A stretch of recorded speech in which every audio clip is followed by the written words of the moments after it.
O que ocorre é o seguinte: o Supremo Tribunal Federal está analisando uma matéria que diz respeito a um assunto eminentemente legislativo. O assunto da legalização do aborto, se fosse analisado de forma séria, teria de passar essencialmente pela Câmara dos Deputados e pelo Senado Federal. Porque, afinal de contas, nós estamos falando de assunto que diz respeito à alteração do Código Penal.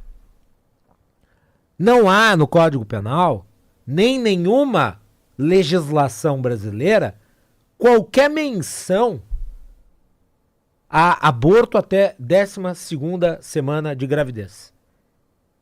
Isso foi uma invenção de uma DPF que foi apresentada pelo PSOL junto ao Supremo Tribunal Federal.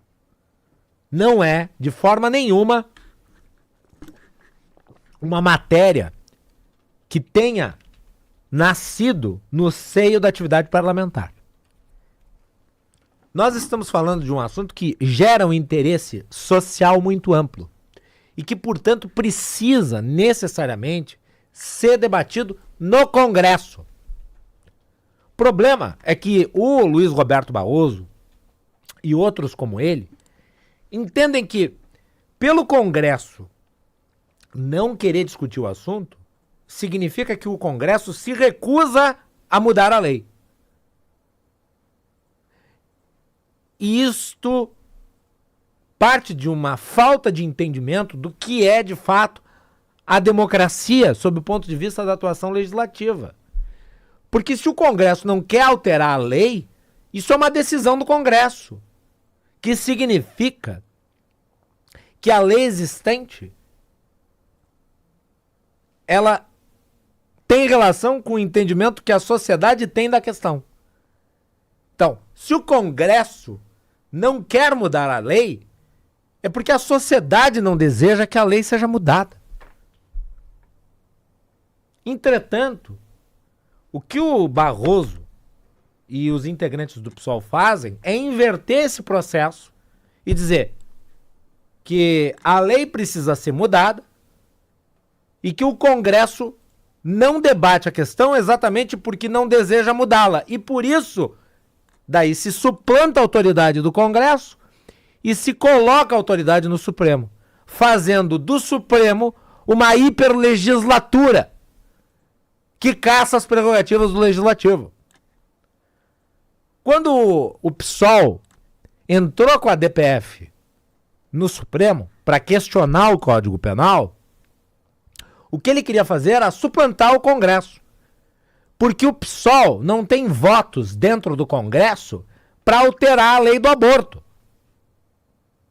Você que está me ouvindo pode ser contra ou a favor ao aborto. Mas o que não dá para ignorar nesse debate é que esta matéria é legislativa. A sociedade é majoritariamente contra o aborto. Tem pesquisas aí que apontam uma média de 66% a 78%. Isso significa que a lei está como está e ficará assim para sempre? Não sei.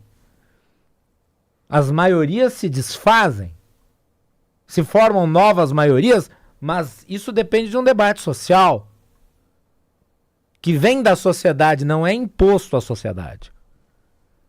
Porque a democracia não é um clube de iluminados, ainda que o Barroso se considere um.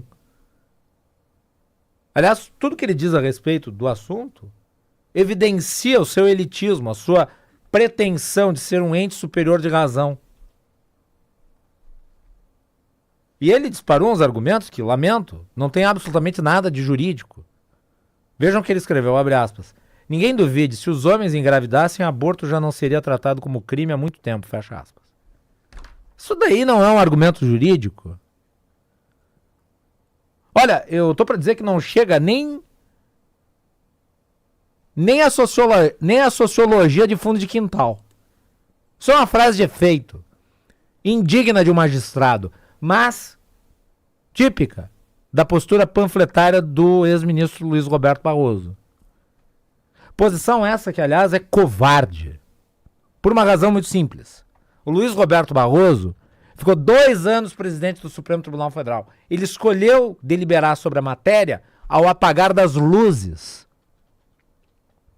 quando decidiu se aposentar. Ora, se ele é tão racional, se ele é um iluminista, com argumentos tão sólidos, se a sua lógica é tão inexpugnável, se ele tem argumentos tão absolutos em relação à matéria, se a opinião da sociedade civil é bronca, desinformada, se esse é o contexto, por que ele não enfrentou a matéria? Ele era presidente do Supremo, ele poderia ter pautado isso a qualquer momento. Não pautou.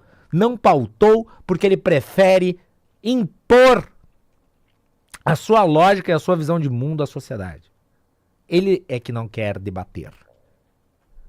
Ele é que não se sujeita a uma visão social que é muito diferente da dele. E como ele não consegue mudar a visão social, ele quer submetê-la à sua vontade.